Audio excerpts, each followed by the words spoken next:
Hello అండి. 30 days weight loss challenge లో 11th day అనమాట.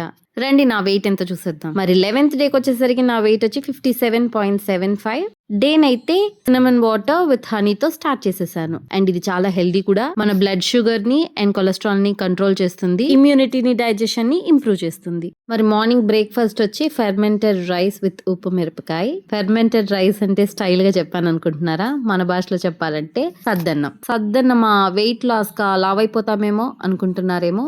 సద్దన్నం అనేది వెయిట్ లాస్కి చాలా మంచిది. అలా అని అండాలండాలి కాదు, లిమిటెడ్ క్వాంటిటీతో తింటే గట్ హెల్త్కి చాలా మంచిది. సద్దన్నంలో న్యాచురల్ ప్రోబయోటిక్స్ ఉంటాయి. డైజెషన్ ఈజీగా అవుతుంది. కాన్స్టిపేషన్, ఎసిడిటీ ఇలాంటివన్నీ తగ్గుతాయి. ఇన్స్టెంట్ ఎనర్జీని ఇస్తుంది. ఈ ఎండాకాలంలో బాడీకి కూలింగ్ ఎఫెక్ట్ ఇస్తుంది. అన్నం రాత్రంతా పులవడం వల్ల B12 విటమిన్ కూడా దాంట్లో ఉంటుంది. మరి మధ్యాహ్నం లంచ్ విషయానికి వస్తే sambar, 1 cup rice, chicken fry, కీర దోసకాయ, క్యారెట్. కొత్త సబ్స్క్రైబర్స్ వస్తున్నందువల్ల చాలా హ్యాపీగా ఫీల్ అవుతున్నాను.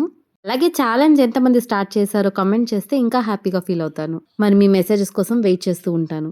మరి డిన్నర్ విషయానికి వస్తే 1 చపాతీ, కొంచెం చికెన్ గ్రేవీ, కొంచెం కీర దోసకాయ. సక్సెస్ఫుల్గా 11th డే కూడా కంప్లీట్ చేసేసాను. మరి రేపటి నా వెయిట్ కోసం వెయిట్ చేస్తూ ఉండండి. Thank you so much.